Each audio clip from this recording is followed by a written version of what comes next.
নমস্কার সুধী ভক্তবৃন্দ। আজ এক নতুন কাহিনী নিয়ে আপনাদের সামনে উপস্থিত হয়েছি। সেই কাহিনীটা গরুর পুরাণ থেকে নেওয়া।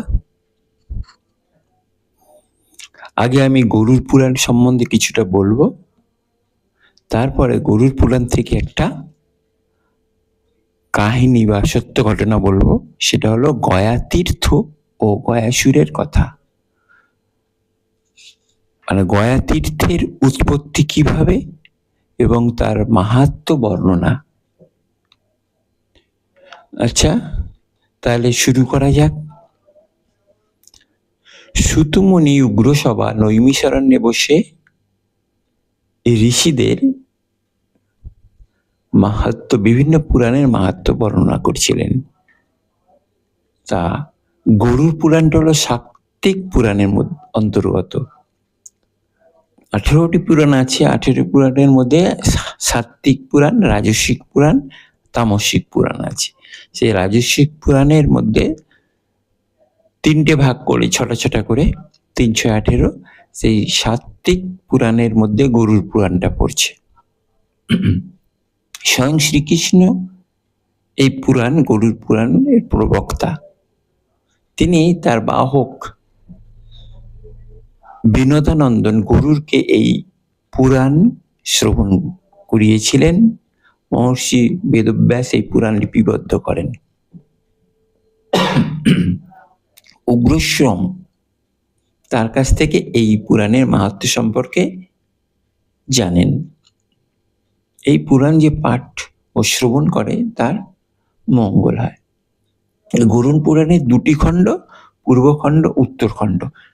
বিভিন্ন ধরনের দেবদেবীর পুজো আর্চা, নানা উপাখ্যান, বৈদ্যশাস্ত্র, ধর্মকথা, অর্থনীতি, শ্রী গোবিন্দের ধ্যান ও পূজার নিয়ম, নীতিসার, নানা ধরনের ব্রত, সূর্য চন্দ্রাদি বংশের নানা ধরনের প্রায়শ্চিত্ত ইত্যাদি নিয়ে পূর্বখণ্ডটা রচিত হয়েছে। আর উত্তরখণ্ডের মধ্যে আপনারা পাবেন মানুষের মৃত্যুর পারলৌকিক ক্রিয়াদি, বৃষোৎসর্গ, প্রতত্ব নাশ কর্ম ইত্যাদি। এছাড়া বিভিন্ন নরকের নাম ও তার শাস্তি, বিবিধ দানের ফলাফল, অপমৃত্যুর গতি, পাপ ভেদের চিহ্নভেদ সম্পর্কেও অনেক কথা এই খণ্ডে বর্ণিত আছে। ঠিক আছে, তাহলে এই গয়া তীর্থের উৎপত্তি সম্বন্ধে আমি কিছুটা বলি, যে আপনার মনোযোগ সহকারে শেষ পর্যন্ত শুনবেন। অনেক অজানা কথা আপনারা পাবেন এর থেকে গরুর পুরাণ সম্বন্ধে। তা আজকে গয়া তীর্থের উৎপত্তি ও মাহাত্ম্য বর্ণন করতে গিয়ে আমি এই গল্পটা বলছি, এবং গল্প না সত্য ঘটনাই। পুরাকালে গয় নামে এক অসুর ছিল। সে প্রবল শক্তি ধরত। কঠোর তপস্যায় সে বসল। তার তপস্যায় স্বর্গমত্ত পাতাল কেঁপে উঠল। দেবতাদের তখন থরহরি অবস্থায় কম। কি করবেন দিশা না পেয়ে সকলে শ্রীহরির শরণ নিলেন। তারা সবিস্তারে গয়াসুরের তপস্যার কথা জানালেন। ওই অসুর তপস্যায় সিদ্ধিলাভ করলে স্বর্গ থেকে সকলেই বিদায় নিতে হবে। শ্রীহরি দেবতাদের আশ্বাস দিয়ে বললেন, ঠিক আছে, তোমরা শান্ত হও। তপস্যার বলে এ দেহ ছেড়ে ও শিবলোকে গমন করবে। ওকে নাশ করার চেষ্টা করো না। দেবতারা বললেন, গয় যদি শিবত্ব লাভ করে তাহলে সৃষ্টির বিনাশ হবে না, কিন্তু অসুর যদি নিধন না হয় তাহলে সৃষ্টি ধ্বংস হবে। তাই বলছি ওকে বিনাশ করুন। প্রভু, বেশ, ঠিক আছে, তাই হবে। শ্রী বিষ্ণুর কাছ থেকে আশ্বাস পেয়ে দেবতারা ফিরে গেলেন যে যার আলোয়। গয়াসুর ছিল শিব ভক্ত।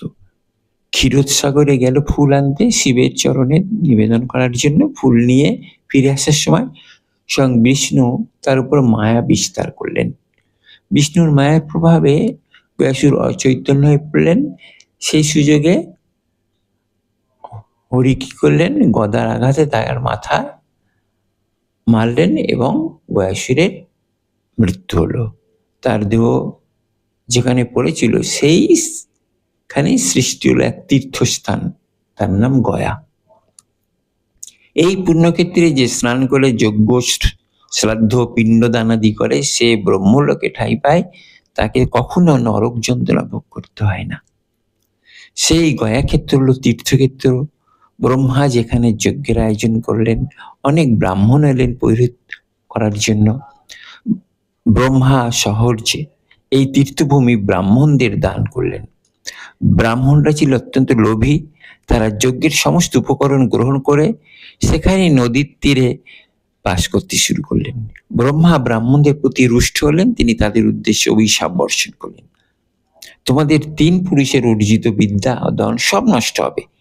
এই পাষাণ পর্বত আর এই নদী হবে আজ থেকে তোমাদের একমাত্র সহায়। ব্রাহ্মণগণ তখন অভিশাপ শুনে কান্নায় ভেঙে পড়লেন।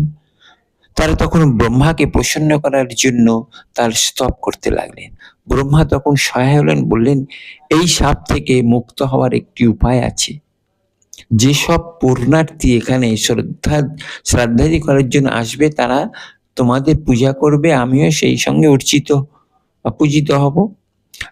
ব্রহ্মজ্ঞান, গয়া শ্রাদ্ধ, গোগৃহে মরণ আর কুরুক্ষেত্রে বাস, এই 4টি হলো মুক্তির কারণ।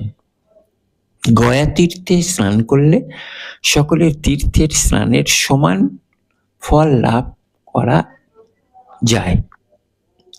গয়া তীর্থে স্নান করলে সকল তীর্থস্থানের সমান ফল পাওয়া যায়।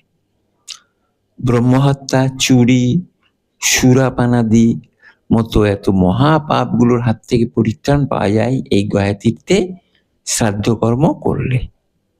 যারা পশু বা চোরের দ্বারা, সাপের দংশনে অথবা দীক্ষা নেওয়ার আগেই মারা যায়, তাদের শ্রাদ্ধ কর্মাদি এই গয়া তীর্থে করলে স্বর্গলাভ হয়। গয়া তীর্থে গ্রহণ করতে যে প্ররোচনা করে, যে উৎসাহিত করে, সেও পুণ্য লাভ করে এবং পিতৃঋণ থেকে মুক্তি পায়। এই হলো গয়া তীর্থের মাহাত্ম্য এবং গয়া তীর্থের উৎপত্তি সৃষ্টির ইতিহাস। আপনাদের কেমন লাগলো আপনারা কমেন্টের মাধ্যমে জানাবেন এবং আমাকে প্রচুর লাইক শেয়ার করবেন। আর এখনো পর্যন্ত যারা আমাকে সাবস্ক্রাইব করেননি, প্লিজ তারা সাবস্ক্রাইব করে দেবেন এবং আমার সঙ্গে থাকবেন। তাহলে আমি পরবর্তীকালে আরো সুন্দর আপনাদের ভিডিও পরিবেশন করতে পারবো। নমস্কার, আপনারা সকলেই ভালো থাকবেন। আমি এই বলে আমার বক্তব্য শেষ করলাম।